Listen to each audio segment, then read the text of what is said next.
ചില രഹസ്യ ബാന്ധവങ്ങൾ പോലെയാണ് ഇരുമുന്നണിക്കും SDPI ബന്ധം.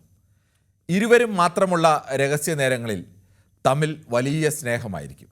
എന്നാൽ നാലാൾ കൂടുന്ന സ്ഥലത്തെത്തിയാൽ തമ്മിൽ പരിചയമേ ഇല്ലാത്ത ഭാവത്തിൽ നടക്കും. നാലാൾ അറിഞ്ഞാൽ നാണക്കേടാണെന്ന് അറിയുന്നത് കൊണ്ടാണ് പലരും ഇത് മറച്ചു വെക്കുന്നത്. ഏറെക്കുറെ അതുപോലെയാണ് SDPI പിന്തുണയും. രഹസ്യമായി വോട്ട് ചെയ്യുന്നെങ്കിൽ ആവാം, പക്ഷേ വിളിച്ചു പറഞ്ഞ് അതിൻ്റെ ഫലമില്ലാതാക്കരുത്. ഇതാണ് മുന്നണികളുടെ നയം.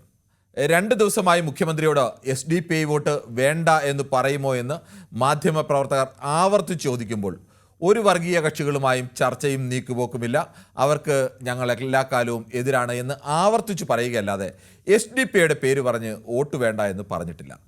കോൺഗ്രസിൻ്റെയും CPMൻ്റെയും ദേശീയ നേതാക്കൾ KC വേണുഗോപാലും MA ബേബിയും അവരും ഏറെക്കുറെ ഇതുതന്നെയാണ് പറഞ്ഞത്.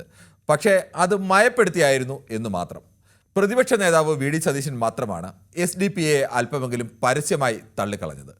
മഞ്ചേശ്വരത്ത് UDFനും നേമത്ത് LDFനും SDPI വോട്ട് വേണം എന്നത് തന്നെയാണ് നയം. SDPI ഏതു മുന്നണിയാണ് പിന്തുണയ്ക്കുന്നതെന്ന് ഇതുവരെ പരസ്യമായി പ്രഖ്യാപിച്ചിട്ടില്ല. ഇടതുമുന്നണിക്ക് പിന്തുണയെന്ന സൂചനയാണ് SDPI സംസ്ഥാന പ്രസിഡന്റ് CPA ലത്തീഫ് ഇന്ന് വാർത്താ സമ്മേളനത്തിൽ നൽകിയത്. SDPI വോട്ട് രഹസ്യമായിട്ടാണെങ്കിൽ വേണം, എന്നാൽ അത് പരസ്യമായി പറയേണ്ട എന്നതാണോ മുന്നണികളുടെ നയം?